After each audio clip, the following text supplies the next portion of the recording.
bourgeoisie produces, above all, art zone. Gravediggers.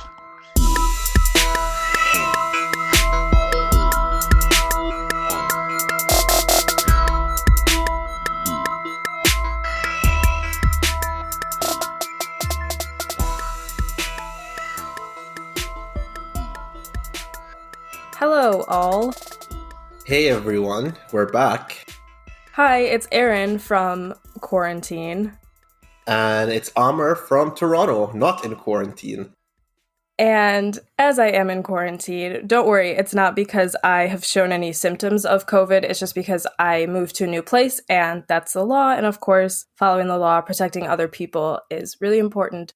However, I am not in my usual recording spot, which is nice, and I have a desk, and people don't bother me. Here, there's like a yappy dog that comes outside for several hours a day, right outside my window, and just goes, yap, yap, yap. So hopefully that dog stays inside. Yeah, but if he doesn't, he or she doesn't, it's okay, I guess. I mean, our listeners will sympathize.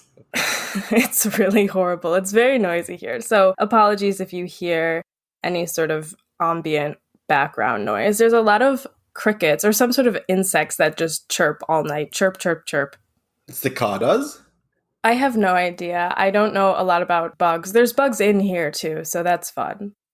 I mean, you have company. You have friends. I should name them. Yeah. But this is an episode that we've really been looking forward to. It's probably going to be a longer one, so settle in. When this episode comes out, we should be on the cusp of the 27th anniversary of the murder of Amy Biehl. In some ways, this case is rather exceptional.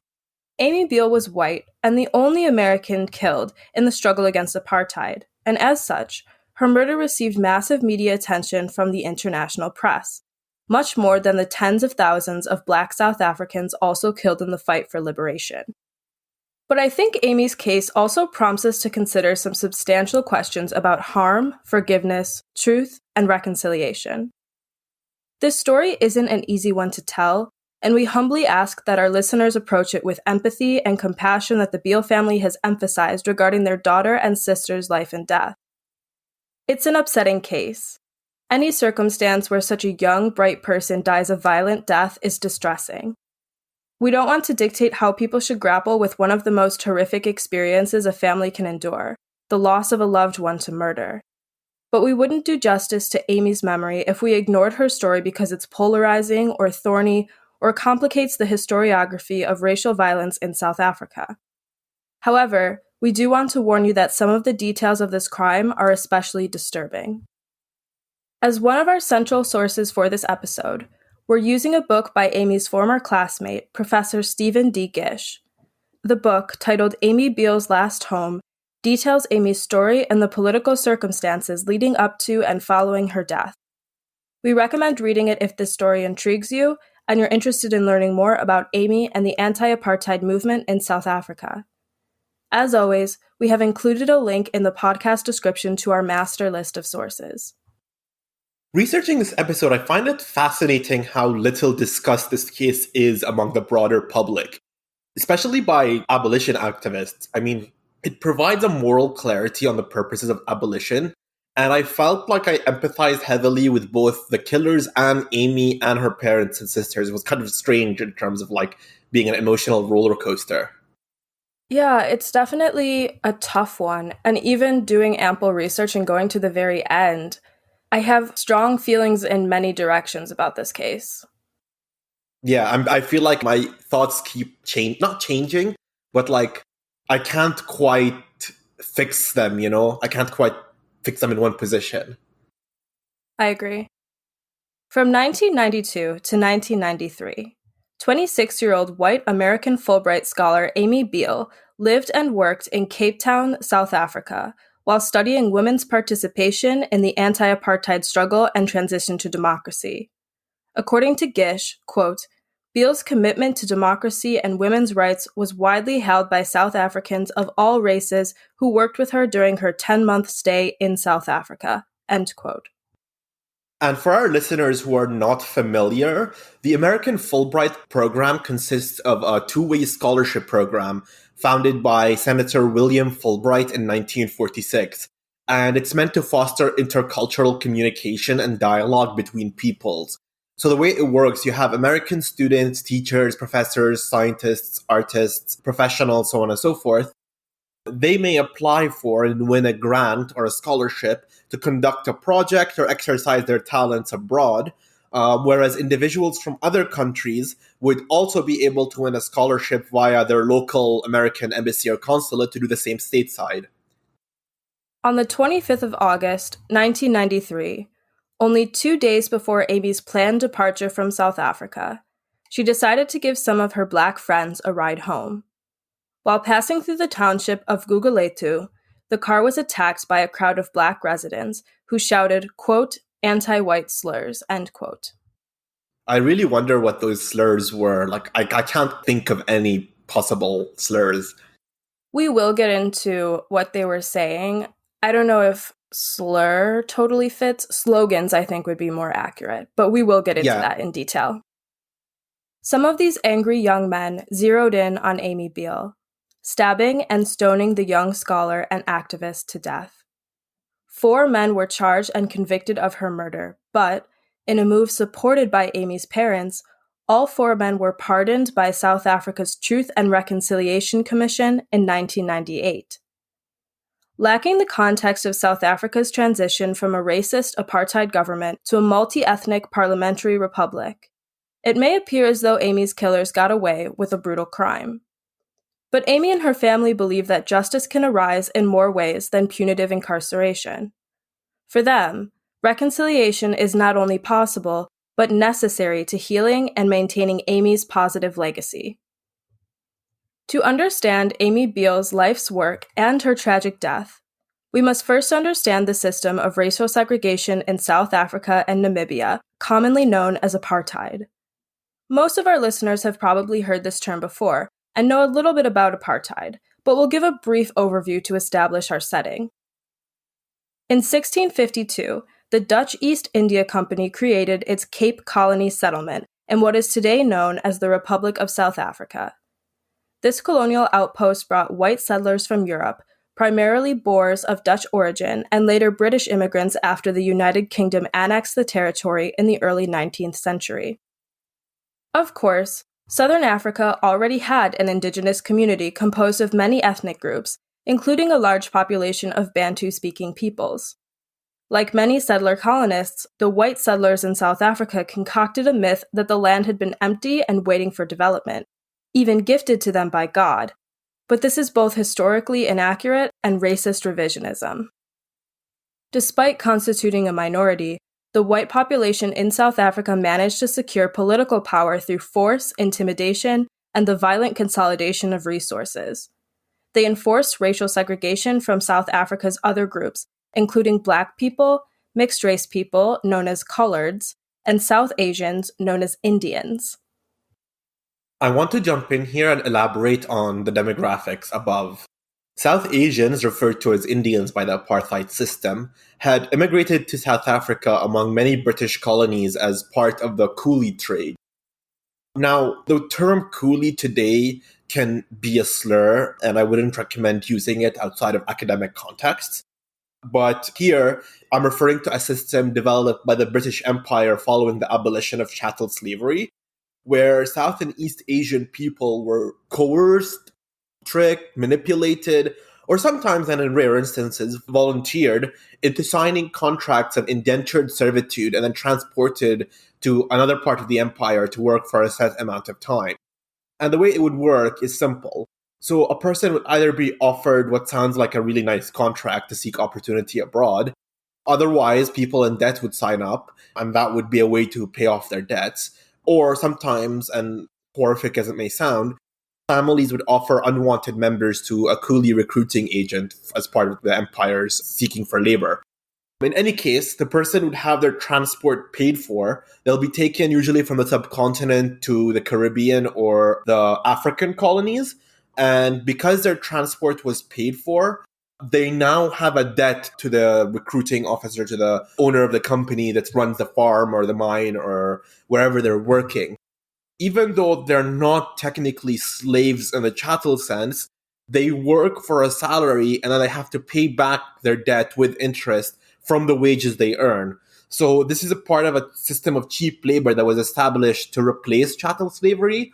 And it also led to the formation of quite large South Asian communities in both the Caribbean and South Africa and Zimbabwe in particular.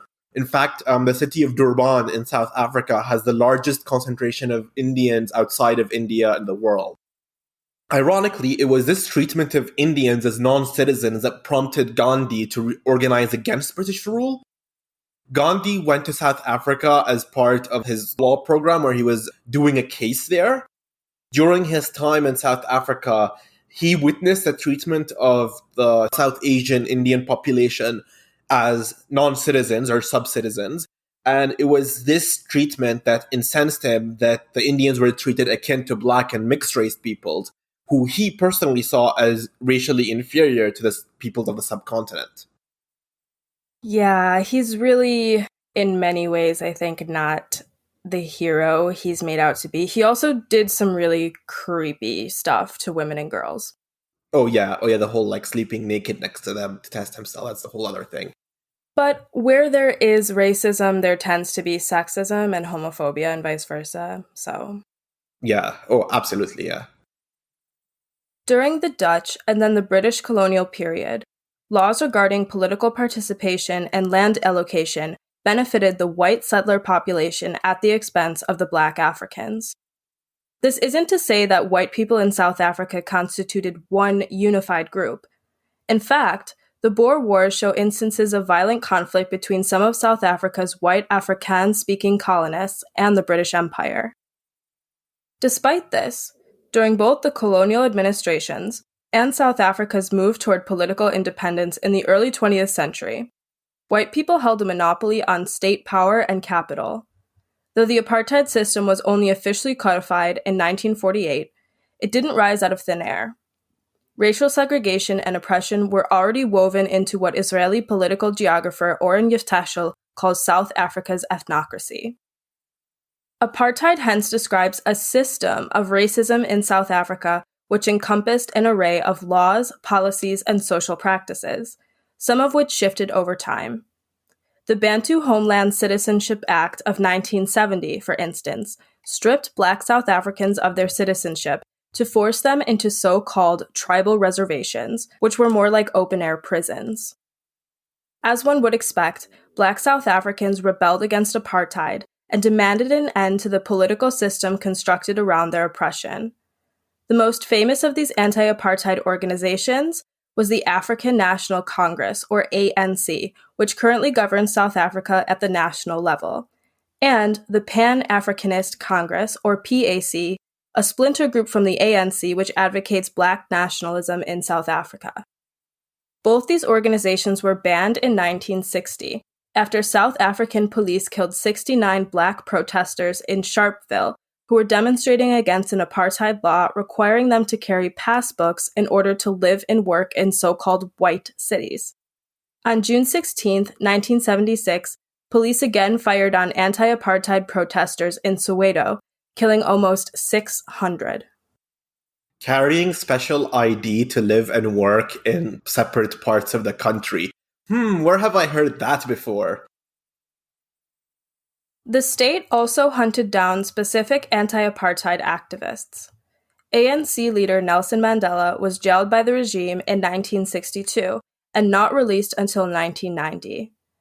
Black consciousness movement revolutionary Steve Biko was murdered by prison guards in 1977 when he was only 30 years old.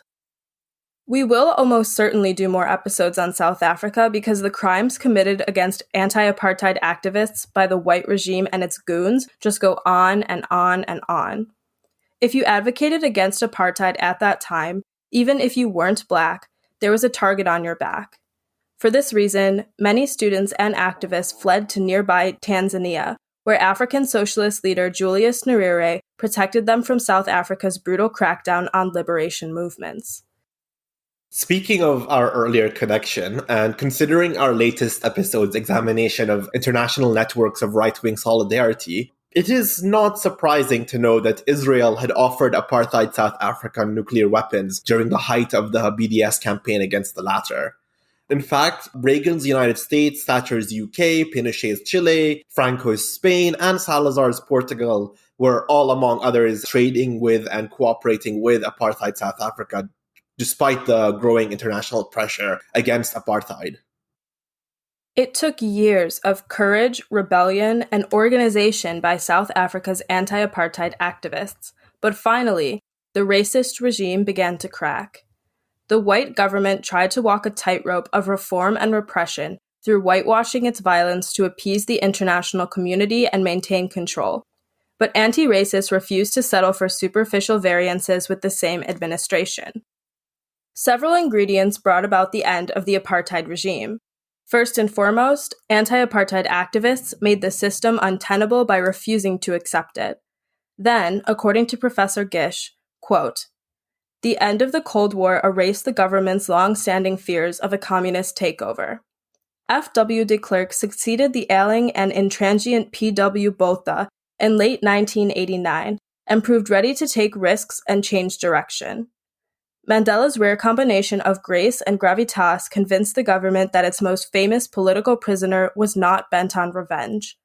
Internal opposition could not be fully contained, and international pressure was seriously damaging the South African economy." End quote.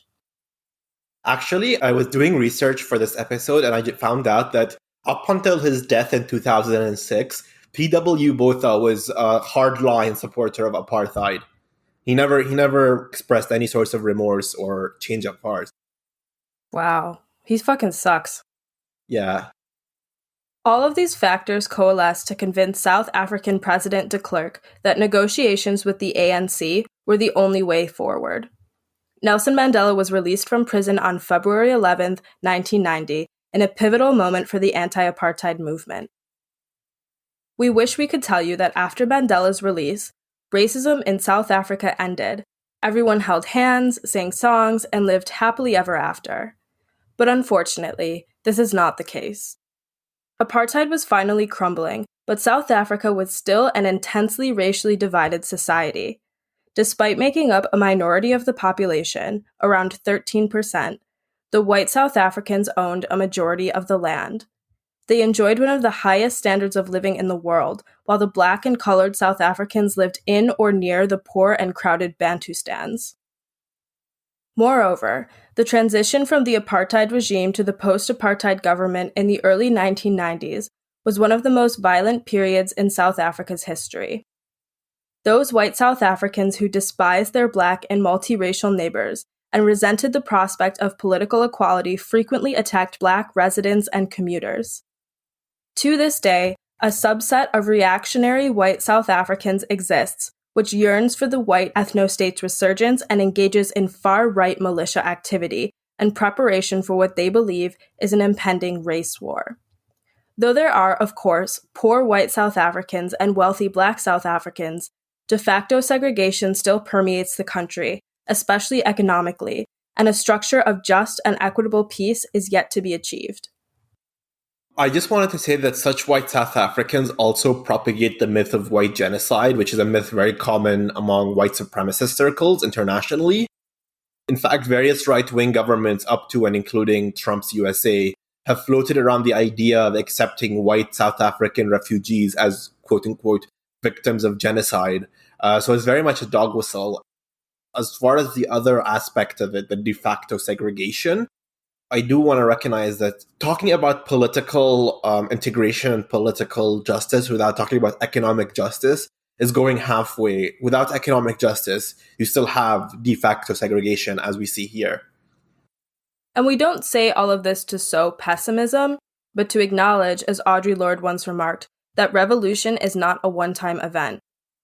Amy Biehl, as we're about to learn, held an attitude of hopefulness for South Africa's future, writing in her Fulbright proposal, quote, "Although there are no guarantees that South Africa will successfully complete its transition to a multi-party democracy based on individual rights and majority rule, it is currently moving in this direction." End quote. So let's talk about Amy.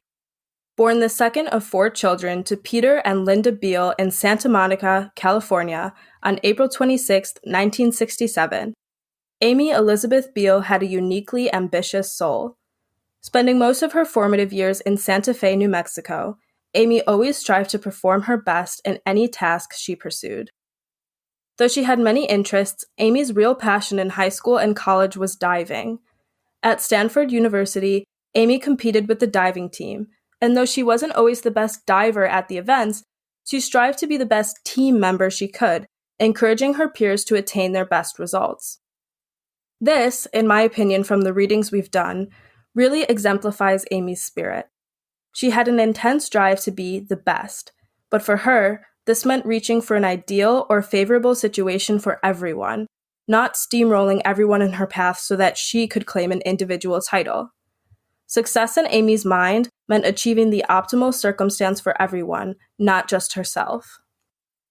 I find that really optimistic because a lot of anti-socialist commentary revolves around trying to acknowledge some innate human characteristic of deep competitiveness and tribalism.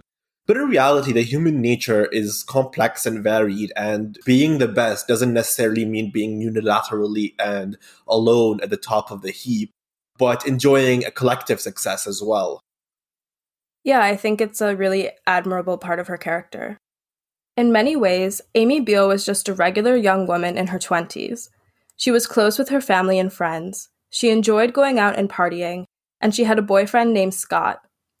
Amy had blonde hair, blue eyes, freckles, and a bright smile. She kept a journal and wrote about feeling grateful for her life's opportunities and hopes to make the best of them. When she was 16 or 17 years old, in 1984, Amy heard the song Free Nelson Mandela, written by Jerry Dammers and performed by the Specials. If you've never heard it, I'd recommend pausing us right now and giving it a listen. It's an absolute bop.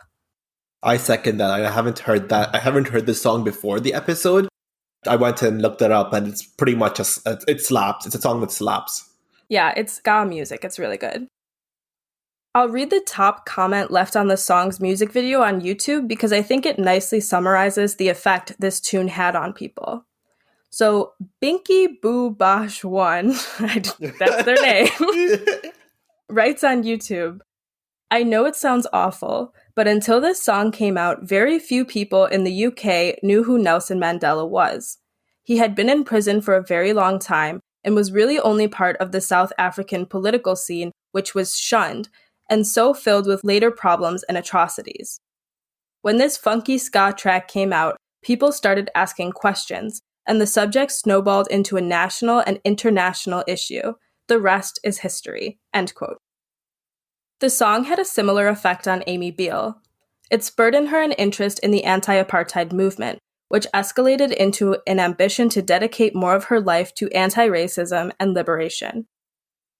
Amy studied African politics at Stanford and became involved in the students' anti-apartheid campaign there, attending Archbishop Desmond Tutu's lecture there in 1986. She began signing her letters Free Mandela and even wrote it on her graduation cap. Her thesis, titled Chester Crocker and the Negotiations for Namibian Independence, The Role of the Individual in Recent American Foreign Policy, focused on post-apartheid negotiations in Namibia. And those of us who have ever been part of a liberation movement know that momentum. Whether it's Free Mandela or Free Palestine, you feel compelled to talk about it and stand up for justice. We're probably preaching to the choir for a lot of our podcast listeners, but if you know this state of mind, then you know it. And that's the passion that Amy had about the anti-apartheid movement. Yeah, I second that. I mean, I promise not to be political at the party. 2 drinks later. You sons of bitches, I will accept nothing less than a Palestinian state from the river to the sea. Yeah, but it's this feeling, you just feel compelled to tell people about this, to strive for liberation. And if you know that feeling, then you just know it. Oh yeah, I mean, my birthday a couple of years ago, I got really drunk, and then that was the first time I met my friend's girlfriend, and I was informed she was Chilean. So apparently, and I don't remember any of this, I went on like a tirade about Allende and Pinochet to this person that I just met who was like stunned by my intensity, apparently. My mom tells me the same thing, that I have certain things that I refuse to let go. Yeah, yeah. But I mean, it's nice to have that. Like, I feel like I'd rather meet authentic people than people who are like, who suppress their passions or whatever to look normal or whatever that means. Yeah, and Amy sounds very much like you or I, where if someone is defending what we consider to be an oppressive system, we won't say like, "Oh, well, we'll be like, "You're wrong though. You're wrong." Yeah, yeah. So regarding South Africa, while the apartheid system was structured to benefit white South Africans and exploit everyone else, there were white South Africans and citizens of other countries, like Amy, who rejected this system and believed justice is more important than privilege. Amy strives to become an expert in the waxing post-colonial politics of many Southern African states, including Botswana, Namibia, Zambia, and Zimbabwe. But her Fulbright proposal would bring her to South Africa, where she had lived, worked, and studied for various periods before. Amy took a specific interest in how women in South Africa were part of the country's transition to democracy. Amy recognized that Black South African women particularly face discrimination on two fronts: race and gender. Many South African feminists and freedom fighters expand this analysis to include class. We've had a very brief discussion already about racism in South Africa. Still, I'd like to take a moment to talk about sexism as well. First, because I think it's a vital issue to examine anyway, but second, because Amy dedicated her life to this research. South Africa does not have a reputation as a safe country for women. Safer Spaces, an organization dedicated to ending violence against women, girls, LGBTI people, and other vulnerable groups in South Africa, notes that gender-based violence is a persistent problem in South Africa. Sexism and violence against women and girls are obstacles to revolutionary movements in more ways than one. Primarily, so-called progressive campaigns which subjugate a group of people, whether based on their race, gender, class, orientation, disability, or any other reason you might consider, aren't liberatory at all. Anti-racist movements that only address Black men, or feminist movements that only address white women, are already failures in that regard. But there's another point here, which I think is fundamental to understanding the case of Amy Biehl, that we rarely discuss. And that is how sexism within a community which is oppressed on another axis, for instance by race, is troublesome to acknowledge because the dominant group almost always seizes this as an opportunity to justify their discrimination. By this I mean, if Black South African women call attention to sexism and violence perpetrated against them by Black South African men, some white South Africans will use this to rationalize their own racism. You see similar debased logic in imperialist justifications for bombing the Middle East. Women are oppressed under Islam, and therefore waging war on those women's communities is somehow acceptable. The converse to this point often involves members of the dominant community in one axis attempting to deflect by accusing you of helping the oppressor/occupier. Like, in other words, you'll have Arab men accusing women who speak out against gendered violence of providing ammunition for imperialist America, the West. To me, both sides of this equation are disingenuous because any political project seeking liberation must A, work on all axes simultaneously, be it race, gender, class, or otherwise, and B, involve as many people in the fight for liberation as possible. Right, yeah. I'm speaking from direct experience when I say that I've self-censored my own encounters with sexism and violence because I feared that bigots would weaponize them against persecuted people simply because my assailants happened to be members of those groups. Women thus face an impossible position. Stay silent, and it's nearly impossible to obtain the support that you need. Come forward with your trauma, and people might use it as an instance of confirmation bias regarding the prejudices they already hold. Unfortunately, this type of reductive thinking infected Amy's case, as we will consider in greater detail soon. After she arrived in Cape Town in 1992, Amy decided to get herself a car. Travel between her rented room, the University of Western Cape, and different locations for work and research wasn't feasible on South Africa's public transport. Instead, Amy decided she would drive herself, purchasing a humble used Mazda. Amy began building a network of South African women involved in the peace process. As a white American woman, it was difficult at first for her to gain the trust of the women around her, but when they realized her honest intentions, they began to soften. Professor Gish notes, quote, "In a society where the relationship between white and black women was usually that of maids and madams, employers, Amy befriended many black South African women, both at the university and through the women's organization she became involved in." End quote. Amy worked hard on her research, attending meetings, and taking notes. She wrote and published papers and op-eds. But Amy also left time for fun. She and her new friends in South Africa would go to restaurants and parties, and during her winter holiday, her boyfriend Scott came to visit and they toured more of the country.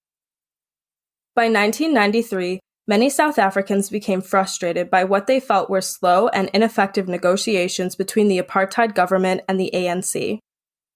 Particularly disenchanted were many young black South Africans who felt that the arbitrations weren't unfolding fairly for them.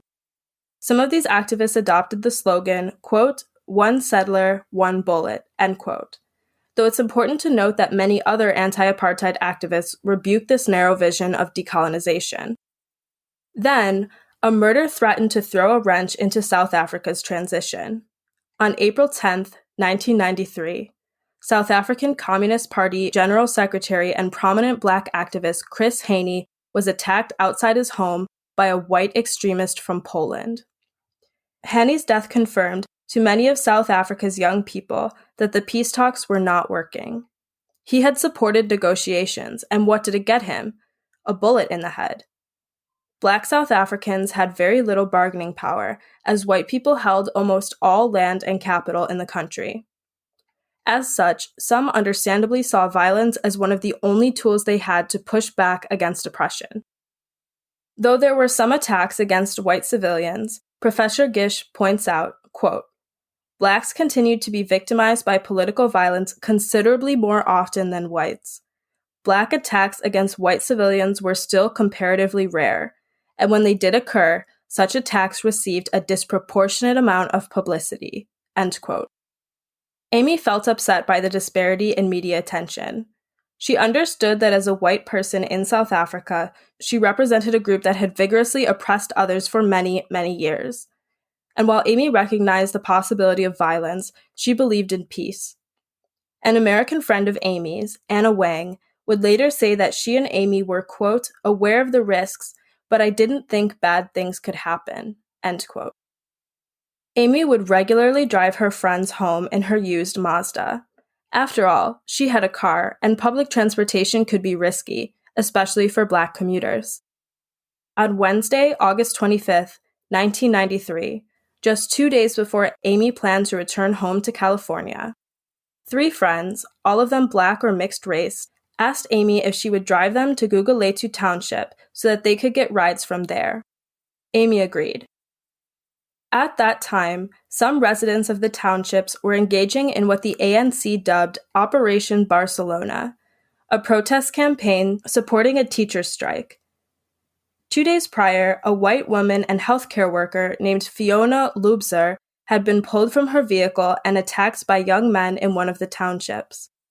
But it's important to note that it was Black women who surrounded Fiona, stopped the violence, and got her medical attention. On Wednesday afternoon, Amy and her 3 friends, Melitsatsi and Sindiswa, both women, and Everon, a man, hopped into her beige Mazda 323 to make their journey. As they drove through Gugulethu Township, a group of young people from the Pan-Africanist Students Organization, or PASO, were riding around town, feeling energized from an event earlier that day related to the teachers' strike. They were throwing stones at vehicles and had lit a different truck on fire. The students spotted Amy's car. They began throwing stones, more like hunks of concrete, at the windows. One of these broke the driver's side window, which is on the right as is customary in South Africa, and struck Amy's head. Everon put Amy's head in his lap, trying to protect her, while the other women similarly held their heads trying to block the stones. A crowd approached the car, chanting, one settler, one bullet. Amy's friends pleaded with them, saying, "She's not a settler, she's a comrade. She supports the ANC." But some members of the crowd could not be swayed. They demanded that Amy and her passengers get out of the Mazda, and they did. Melitsatsi and Sindiswa were both stabbed, and Everon was attacked with a knife but managed to avoid any puncture wounds. The three ran screaming toward the Caltex gas station in Gugulethu, trying to get help. Amy tried to run with them, but she couldn't. Her head injury from the block of cement thrown through the window was severe, and she couldn't even stand properly. A black bystander named Pamela tried to shield Amy from the angry crowd, but she couldn't fend them off. I do want to pause here and reflect on Pamela because intervening to protect a stranger can be the most difficult act in the world, and it's incredibly easy to just walk on and mind your own business, especially in a climate as politically and socially volatile as apartheid South Africa. But for me, Pamela exhibits a moral clarity and political principle that is really quite inspiring and admirable, but also as innate as anything within the human spirit. Right, and the previous case of the healthcare worker, Fiona, being attacked, it was Black women who reached out and helped her. Yeah, there's always people who will stand up for their principles. A group of 7 to 12 young Black people, several of them wearing Pan-Africanist Congress t-shirts, besieged Amy. They kicked her, stabbed her, and hit her with rocks. Amy tried to defend herself with her arms, but there were too many people, and she felt dazed from the first head injury. The police arrived on the scene quickly, as Amy's friends had called them from the gas station. Malitsatsi, Sindiswa, and Everon helped load Amy into the police van. She was still alive when they took her to the station, but not for long. Her skull was fractured, and her heart had been stabbed. With Amy's friends next to her, she died that afternoon. News of Amy Biehl's death quickly hit the headlines. White American girl killed by South African youths. Amy's parents had only just learned of their daughter's death when reporters began swarming their house.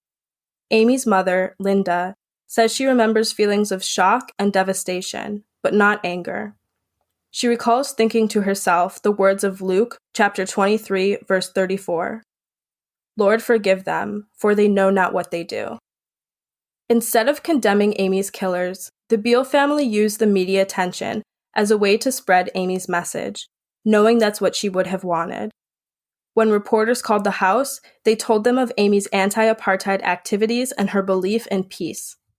When Peter and Linda Biehl had the chance to speak on the Today Show, they read, quote, "As parents who have lost a daughter of great personal worth and value, we have been comforted by an incredible outpouring of support and appreciation for Amy and what she was. And we think she was a force for good in South Africa and the world. Calls and faxes have poured in continuously from many corners of the world expressing love and respect for Amy. Expressions of caring from the people of South Africa have been particularly moving. And as her very close friend Scott said, Amy made more than friends. She made believers." End quote. In South Africa, the irony of the murder made sensational headlines. Amy's friends called her a comrade and a sister, and felt ashamed that she had been the victim of a horrific attack when she had fought for peace and justice in South Africa. More than 1,000 people gathered for a memorial service at University of Western Cape for Amy. The ANC denounced Amy's murder and insisted that violence was not part of their mission. The PAC did the same, but it was more difficult for them to distance themselves from the attack, as some of the youths had been wearing PAC t-shirts when they surrounded Amy. The killing drove a deeper wedge between the ANC, PAC, and some of their auxiliary student groups. And while there were mixed reactions to Amy's murder, as some South Africans admittedly felt so exhausted from violence that they were indifferent toward Amy's death, most mourned her loss. There were services in Gugulethu for Amy, mostly led by Black women's groups. For some white South Africans, the murder of Amy Biehl represented the rise of a South Africa that was no longer, quote-unquote, safe for white people. And of course, the ample media coverage of the event led to flame wars between opinion column contributors, with some praising Amy's life and work, and others criticizing her for going to South Africa in the first place. The Biehl family rejected this mockery, instead choosing to embrace Amy's message of justice. They decided to travel to South Africa to meet Amy's community. I just want to say I'm very thankful that this all happened at a time before I have to read Barry Weiss's coverage of this atrocity.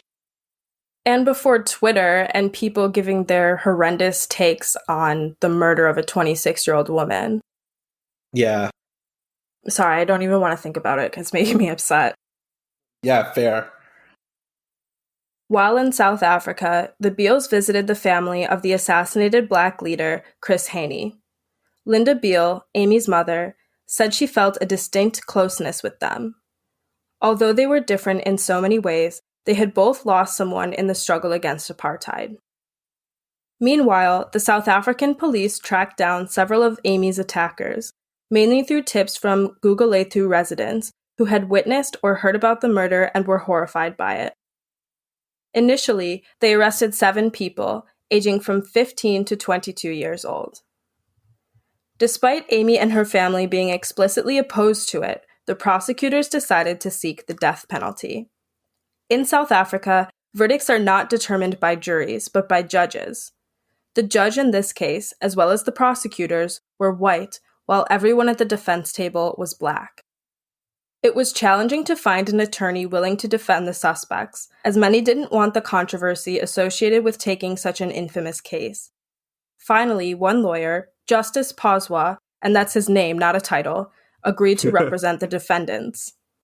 Okay, first of all, it's a really appropriate name. And to be honest, this story sounds 100 times more impressive than To Kill a Mockingbird. Also, I want to be clear that my personal position here is that everyone, and I mean like literally everyone, deserves a fair trial, including an attorney. Say what you will about the founding of the US as a genocidal project, but that aspect of the Constitution is pretty important, I think. The prosecution faced its share of problems as well. Intimidation led several witnesses to the crime to refuse to testify in court. They feared selling out members of their communities and facing a backlash. Thus, before the trial began, the prosecution dropped the charges against 3 of the defendants because a witness who had put them at the scene abruptly decided not to testify. The various reactions to the 3 being let go demonstrate how divisive this trial was in South Africa. While a small group of young Black South Africans celebrated outside the courthouse, others felt extremely troubled by what they saw as murderers being set free. Meanwhile, one of the accused, a 15-year-old named Thembisile Njozi, fled after being released into the custody of his family and could not be found to appear in court. The remaining 3 defendants, Mongesi Mankina, Vusumzi Natamo, and Nzikona Izi Nofemela, pled not guilty to charges of murder, public violence, and robbery, and their ages, by the way, are 21, 22, and 22 years old, respectively. The media heavily criticized the behavior of the 3 defendants during the trial. Professor Gish summarizes what might be described as glib responses regarding Amy's murder. Quote, "As each morning's proceedings began, the 3 would greet their supporters in the gallery by grinning and saluting. Mankina reportedly smirked during the early days of the trial and occasionally sucked his thumb, according to one observer. Ntamo often fell asleep, prompting Nofemela to nudge him and wake him up." End quote. All 3 of Amy's friends who had been with her that day testified at the trial, despite the risks in speaking out so publicly in a controversial case. In one of the more upsetting moments of the trial, Melitsatsi explained in excruciating detail what happened on the day of Amy's murder. Dr. Gish writes, quote, "She described how Amy was covered in blood and groaned after the attack, but couldn't speak. As she described how Amy moaned, laughter erupted in the public gallery. Young supporters of the accused chuckled and even cheered." End quote. And no matter which way you flip it, I think most of us will agree that such behavior is upsetting, especially at a murder trial. The media was quick to acknowledge disgust at some of the young Black spectators in the courtroom, noting that, quote, "depravity had penetrated the court," end quote. But the defense pointed out that the young Black South Africans who had grown up under apartheid, poverty, social unrest, and the horrors that accompany those things had become desensitized to violence long before the murder of Amy Biehl. They or their loved ones had been intimidated, harassed, attacked, and even killed by white settlers in South Africa. This sort of routine violence has corrosive effects on the psyches of individuals and entire communities. Still, because it had become so normalized under a racist regime, it was very often ignored. And in the narrow context of one incident like the killing of Amy Biehl, it's easy to forget the much broader problems of racism and apartheid that plague South African society at that time, and how they too influence these events and reactions to them. Fanon's work here takes on a very powerful position. The way systemic violence operates on the human psyche is quite virulent. And I mean, Fanon was a psychiatrist, so he was well aware of it, especially when he worked in French-occupied Algeria. He elaborates in Wretched of the Earth that violence, the colonial violence, dehumanizes both colonizer and colonized. And Albert Memmi's work, aptly named Colonizer and Colonized, also goes into the psychological relationship. So, I mean, centuries of state-sanctioned bloodletting would have made Amy's murder, and I just use this word specifically to reference the psyche here, look quite ordinary to the oppressed. And to the oppressors also, the violence is only shocking because of the direction it took, not the nature or its gruesomeness. I think it's also easy for outside observers to be shocked and to ask why black men would randomly throw blocks at a passing car, but it's imperative to understand, through the above works, how colonization and apartheid affect the neurology of the brain. And considering our brain's extraordinary malleability and epigenetics, exposure to violence leads to a sort of neurological normalization to the extent that the brain doesn't react the same way it would usually do to both witnessing and engaging violence. And this has been proven in multiple psychological studies. It's bad and it should be fought against because it's a dehumanizing process for everyone involved, as Freire would say. Yeah, one of the defendant's brothers even remarked to a reporter about the trial, quote, "It's a horrible incident, and it was such a tragedy, because she was an American who had come to South Africa to help the people. But if she had been black and poor, and from some other country, would the world have ever heard about it?" End quote. According to those who knew her, Amy would have agreed. Councillor Paswa mounted a defense by calling into question the police interrogation methods used to extract statements from Mankina, Ntamo, and Nofumela. He claimed that police had assaulted the young men in their efforts to force a confession. The officers involved unsurprisingly denied attacking the suspects in their custody, but the procedure to determine if the statements were admissible, deemed a trial within a trial, lasted 9 months. Linda and Molly Biehl, Amy's mother and sister, attended the later part of the trial. Linda recalls being met with kindness and compassion from most South Africans. Though some people did try to jeer at the Biehls, most understood that behavior to be disrespectful and unbecoming of their movements. Nelson Mandela and Archbishop Desmond Tutu even met with the Biehls to express their condolences. On April 17, 1994, as the trial continued, South Africa held its first democratic elections. The people elected Nelson Mandela as their first black president, an outcome which Amy would have praised. On May 23rd of 1994, the order prohibiting the 3 defendants from release from prison on bail expired, and they were able to leave jail, though the trial continued.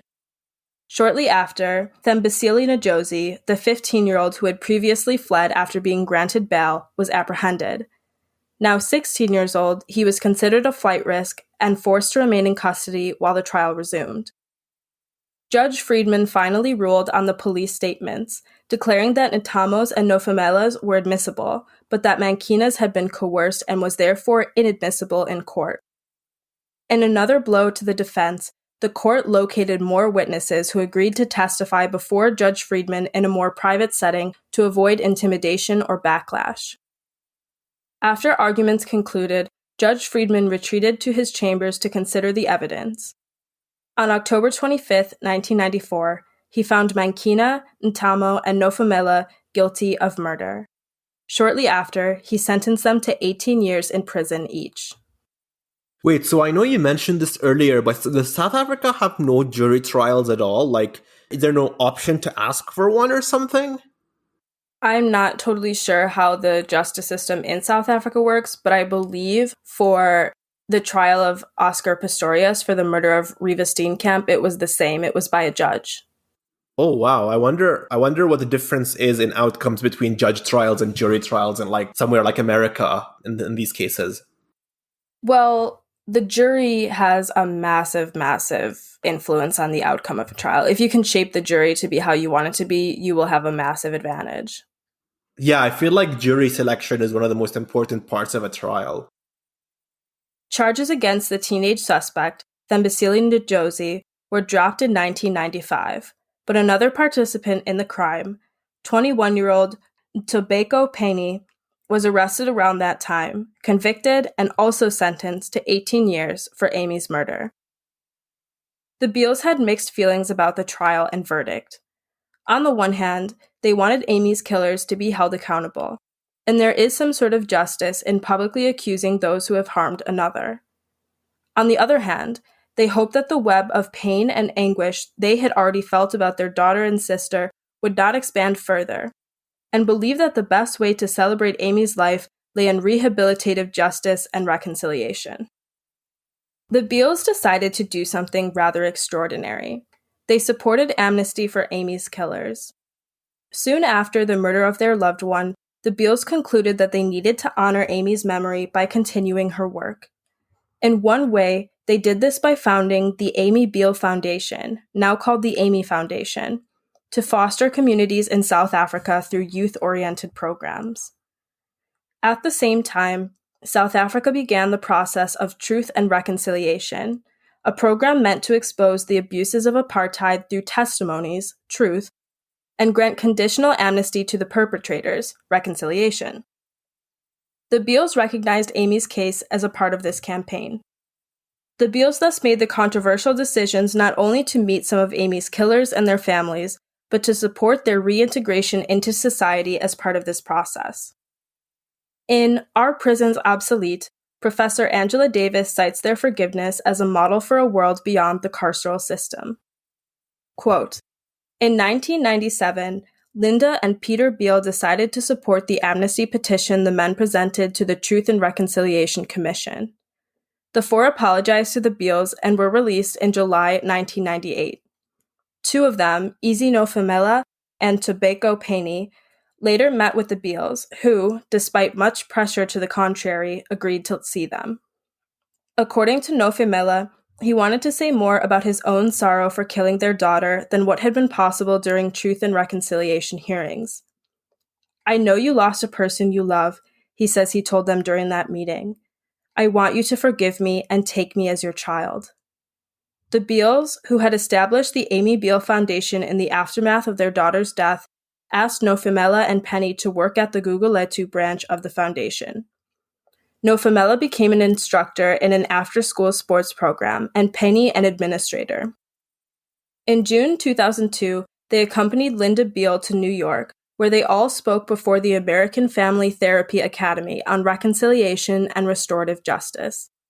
In a Boston Globe interview, Linda Biehl, when asked how she now feels about the men who killed her daughter, said, I have a lot of love for them. After Peter Biehl died in 2002, she bought 2 plots of land for them in memory of her husband so that Nofemela and Penny can build their own homes. End quote. Now, we know that many of our listeners might have your eyes bugging out of your heads thinking, what? And we get it. I first read about this case in Are Prisons Obsolete? And admittedly, I was extremely doubtful as to whether I could say I feel love for, let alone even forgive, someone who participated in the murder of someone I love. And part of me still feels that way. I have so much respect for the Biehls for really living in Amy's message, and I hope I could do the same in their position. They genuinely seem like incredible people who want to see peace, love, and justice in the world and take concrete steps to get there. In this way, the Biehls are exercising their ideals, something I admire. But ideals, of course, are not always possible to impose in a broader context. For instance, Many South African activists have written rather pessimistically of the Truth and Reconciliation Commission's outcome.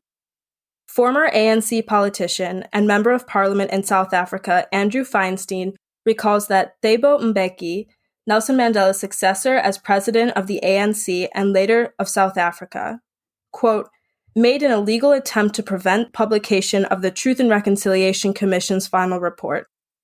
The report, to some extent, equated the misdemeanors of some ANC members in exile with the indefensible actions of the apartheid forces. While this was inappropriate and annoying, the attempt to muzzle the commission was a massive political blunder, as it undermined the cathartic impact that the TRC was continuing to have on the country. End quote. The debate as to whether truth and reconciliation were a successful means of achieving justice in lieu of carceral punishment still rages. Some, like Angela Davis, see reconciliation in many cases as not only possible, but preferable to continuing a cycle of violence through incarceration. In this regard, the Biehls seem to agree. But others disagree. In my research for this case, I have unfortunately seen too many of what I believe to be false equivalencies between different crimes carried out under oppressive regimes. While perhaps in a broader analysis, we might compare the Truth and Reconciliation Commission to the Nuremberg trials, I think it's entirely unfair to equate the youths who killed Amy Biehl to Nazi concentration camps. But the concept of forgiveness or reconciliation, in general, is an extremely complicated one. While I have nothing but respect for the empathy the Biehl family showed toward Amy's killers and their families, I also don't think we can request that every person who has been the victim of a violent crime or whose loved one has been murdered should respond the same way. First of all, I do want to point out the irony among some segments of the left today that supports theories of abolition, but in person act in very punitive and petulant ways in their day-to-day lives. I mean, for all the words on love and liberation, what principle does that uphold when the same comrades, and I use that in quotations, will instantly sort of cancel, cut off, whatever word you want to use, any friend or fellow leftist or comrade for digging up old misdemeanors, old tweets, whatever, really awkward old tweets or just awkward social interactions. I've been thinking about this a lot. I don't know if I can ever forgive the killers of my loved ones. I hope I never have to be in that position in the first place. But I'd like to think that if I am, I'd uphold my political principles and support reconciliation. But that being said, I can't promise I won't be extremely angry or upset or desiring some form of crude vengeance. So, I mean, it's this hesitation in me that makes me admire the Biehls even more, because to transcend their anger and continue to uphold the message of their murdered daughter makes them, to me, heroes and also explains where Amy got her values from. When researching this case, I often found myself relating to Amy. And if I were in her position and my family was in the position of the Biehls, I think I would want them to emphasize empathy over hatred and rehabilitation over punishment.